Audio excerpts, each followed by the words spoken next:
This is the best moments of the BBQ Central Show in 10 minutes or less. Ever wish you could re-listen to your favorite interview or segment?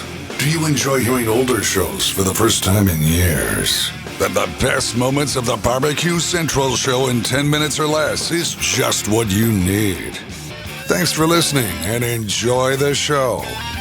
Hello, everybody. John Solberg here. I am the host for the best moments of the BBQ Central Show in 10 minutes or less. And this show is brought to you by Green Mountain Grills.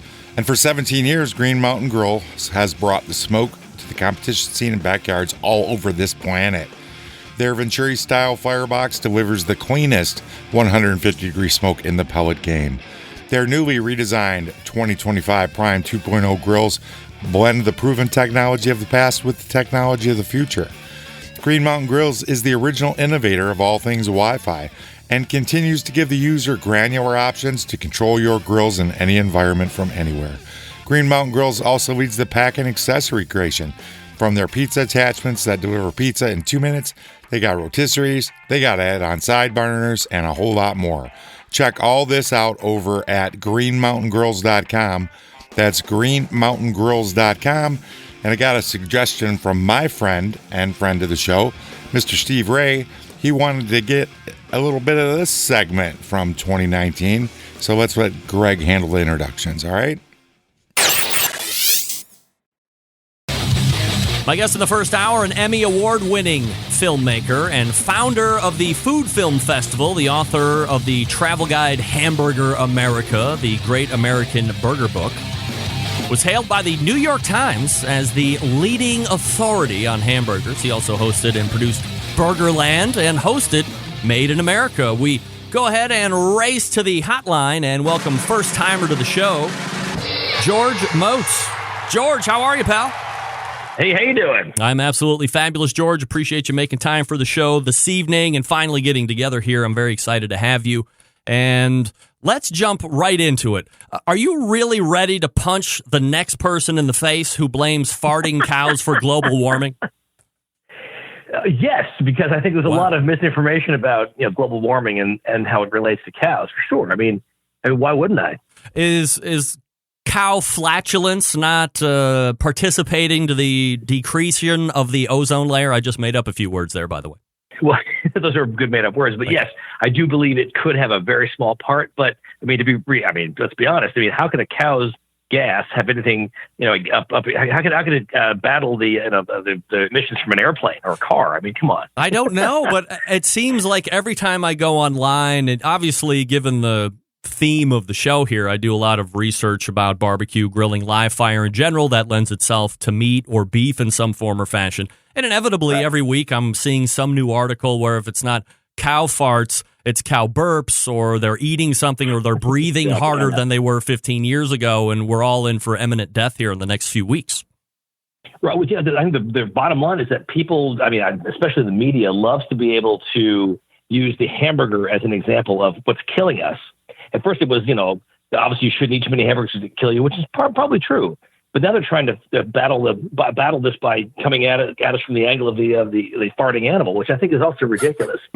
And the hamburgers, they're taking cheap shots at America's favorite food because they know they're going to get a lot of mileage out of it in the media.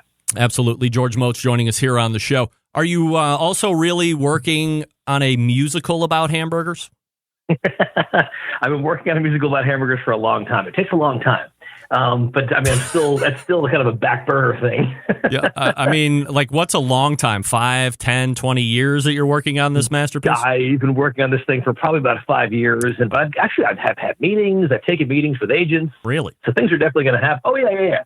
But I have a feeling that my hamburger restaurant is probably going to happen before the hamburger musical, for sure. Now, I know a lot of people within the live fire industry, and it just so happens I am a close personal friend with also another Emmy Award winner, by the way, John Marcus, who is really into the whole live play and musical thing. So if there's ever an introduction that needs to be made, or maybe you and John hang out in the Upper West Side or whatever it is, but I can make that intro if you need to.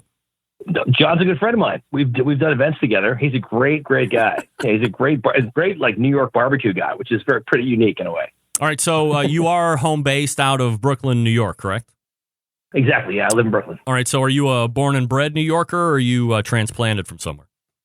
I grew up on Long Island. On Long Island, Garden City, New York, which is, not the most exciting town in the world. And I was excited to get the hell out of there, honestly. But I've done nothing but travel my entire life after leaving Garden City, for sure. So as we kind of roll back here, I don't want to just assume everybody knows how cool you are and that you're the foremost burger authority, but a young George Motz, is a passion for burgers developing within you, as a youth that you can remember? Is it something that the family ate a lot of and you just kind of took a shine to it, or how does the passion for burger develop otherwise? I just growing up on Long Island, which was, it was a bit singular. It wasn't the most exciting place to grow up, especially where I grew up. And for me, I think I dreamed about what it was like in the rest of the country. And I'm one of the only people I know who got out of Garden City and actually went and explored America. And I did it in a way that I was exploring, the foreign countries, like exploring India and Africa. I really took it very, very seriously. And I made a point to see every single state in the United States before I saw anything else in the world. And I did. I mean, at this point, I've gotten to 48 states, 50 states. I actually went to 47 of those before I even went on foreign shores. So what are the two that are remaining? Still remaining states. Oh, I'm sorry. No, I'm actually only down to, there's still two. No, there's one. It's just Alaska. It's the only one I haven't been to. Yeah. I think I conquered North Dakota about 2 years ago. I forgot about this. So I'm actually at 49 right now. All right, 49 of the 50 U.S. states George has been through. So, I mean, do you have a favorite one, or is that like a favorite kid type of question? That's definitely a favorite kid kind of question, because I see so much great in America. I really do. And when I get out there, I've taken vacations that have nothing to do with, research or work at all. I've just gone to, burger destinations, just to eat burgers and talk to people. That was it. I would say that, people, I think, tend to call them the flyover states. They talk about, Iowa and Oklahoma and Ohio and Michigan. I guess Michigan so much, but there's so much to see and do there that people really can't believe it until they actually set foot in the state and start exploring.